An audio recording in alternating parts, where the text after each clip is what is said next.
between Wentz and Foles and Colts head coach Frank Reich. Yesterday, Reich was asked about the possibility of a reunion with Foles. Here's what he had to say. This is Carson's team, first of all. I mean, he's our quarterback, and we're so excited about having him, and he knows that. This team knows that. When we brought him here, we brought him here for one reason. It wasn't to, he's going to compete, but it wasn't for he's going to come in here and lead this football team. I don't mind talking about Nick Foles. I love Nick Foles. I mean, he plays for the Chicago Bears, and haven't talked to him, but I think he's a great player. I think he's proven that. I think he's a great teammate. There's nothing about Nick Foles I don't like. I think he's a winner. He's certainly a guy that fits our kind of culture, but he plays for the Chicago Bears. We're glad we got the guys we got, and we're focusing on getting our team better, and I'm excited about that and the players that we have. Love him, but he plays for the other team. But I love him, but he plays for the other team. It was like fighting back and forth within his head. Brandon, what do you make of Reich's comments? Listen, I mean, it's borderline tampering. But he's responding to Nick Foles. Like, what do you want the guy to do? I actually like it. I think we need more of this in the NFL. Here's the deal, though. They're in a situation where it could go either all the way left or all the way right. Okay, you got Carson Wentz, a guy that I am high on. I'm high on him because I believe in the psyche of the athlete. I believe that an athlete, like, diving into what they need to tweak in the offseason or over time can get it done. A lot of people look at the body of work, a kid that's in the first couple years or someone who has a down year or a bad game, and they're saying, well, that's who this guy is. I don't believe that. But now he finds himself in another predicament. He's hurt, and he'll be on the shelf. He'll be in the training room for some weeks now. Now insert who? Are we inserting Jacob Eason, a guy that, they deemed as a project but has all the arm talent, spent all offseason with Tom House, guy, a legendary quarterback guru, to work on those mechanics, work on the checks at the line of scrimmage, making sure he can read coverage. Now, obviously, Tom House does all the mechanics, which he needed to work on. This is a dude that started at Georgia. This is a dude that then went to Washington. They drafted him in the 4th round. All he needed was the stuff in between his ears, okay? Now he's with Frank Reich. All right, another offseason with those guys. He has a training camp. Now he's getting the reps. This thing could get ugly and go left for Carson Wentz. This guy can go out there and potentially Wally Pip him. Give you guys a little quick history lesson. I know you guys understand, as I heard you guys talk about it before, but almost 100 years ago, Wally Pip, he took a day off, got injured, lost his job forever, okay? So Carson Wentz is now in this situation. Jacob Eason, he's a project. We'll see what happens. Now, Nick, I don't know if they're going to bring in, and nobody knows if they're going to bring in another guy, whether it's Nick Foles or, hell, if it's Phillip Rivers. But this team is still in a position where they can go out there and win games because of their defense and the run game, and I've been talking about that all week. Yeah. So, I like what Frank Reich is doing. He understands what he's supposed to say. He knows that his quarterback is a little fragile in between the ears when it comes to football, okay? Just talking about football. So he got to go out there and say these things, but at the end of the day, it's about what have you done for me lately? And if they go out, go ahead. No, I was just going to, you say he's fragile between the ears when it comes to football. That's what I find so interesting about Carson. I can't think of many athletes that are allowed to be fragile physically and fragile mentally. Like, usually those guys don't make it, if we're being totally candid. And again, I'm not talking about his overall mental state. We're just talking about football. He obviously was unsettled last year by the fact that they drafted Jalen Hurts. That was, that was reported and then all but confirmed throughout the season and then in the exit. And Wilds, like, I find this really interesting because I'm going to use a basketball comp, right?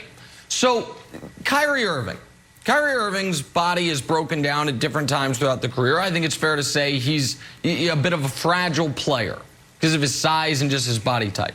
Kyrie Irving's also a handful. Like, he's not, I don't think he's fragile mentally, but he's a lot to deal with. Like, we've heard that throughout, for good and for bad. He's a lot to deal with.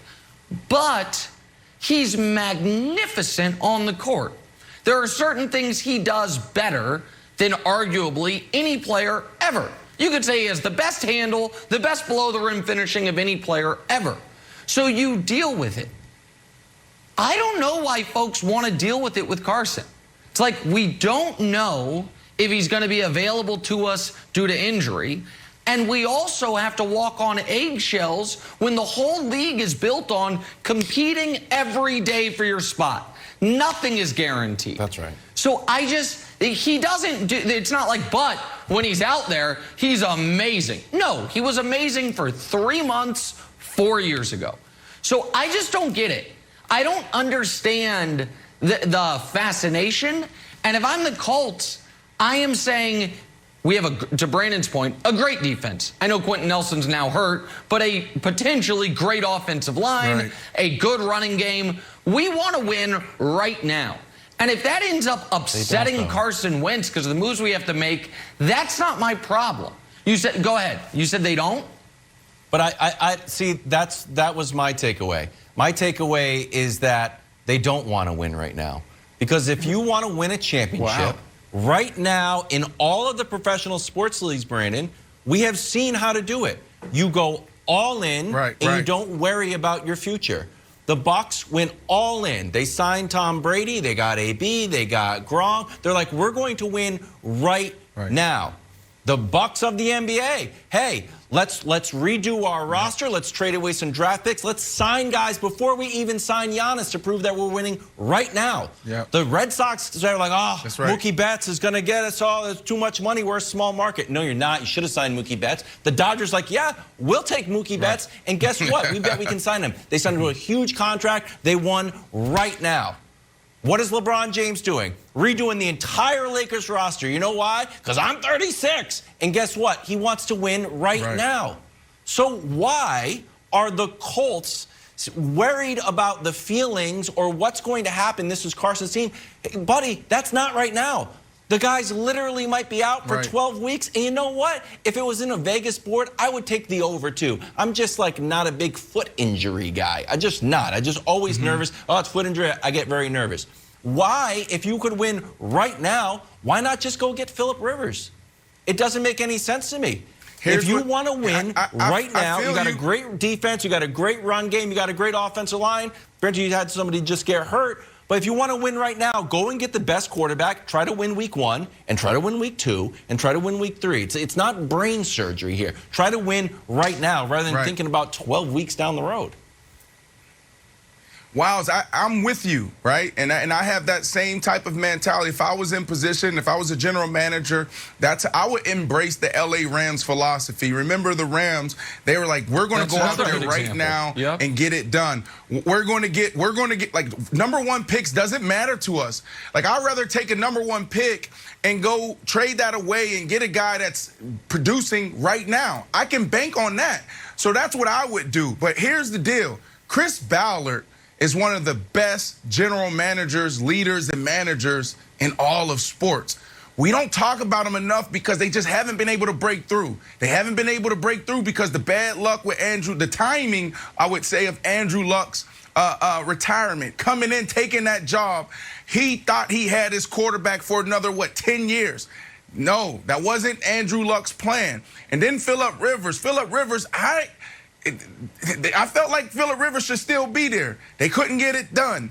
And now you have Carson Wentz. They went out there and made a move for Carson Wentz, and then now he goes down. They are high on Carson Wentz. They believe Frank Reich is the guy that can get to him and lead him. They know his weaknesses. They knew his challenges in the locker room. They knew what he needed to work on in between the ears. So they were working on that. So when you think about now, you got to understand there's so many moving parts. You got Phillip Rivers out there. You still got Nick Foles. I'm trusting that Chris Ballard knows exactly what he's doing and he'll make the right decision, whether that's sticking with Jacob Eason, a project guy who spent all offseason working with Tom House and trying to get get in the right position, or if it's making a move in the next week or so for Phillip Rivers or Nick Foles. Brandon, you're absolutely right. Frank Reich, that Colts team knew exactly who they were getting. They were getting a quarterback who was injury-prone, and he had an injury. They're getting a guy who was sensitive about Jalen Hurts and Nick Foles, and maybe that's why they're not so quick to rush Phillip Rivers back or bring in a Nick Foles. They're playing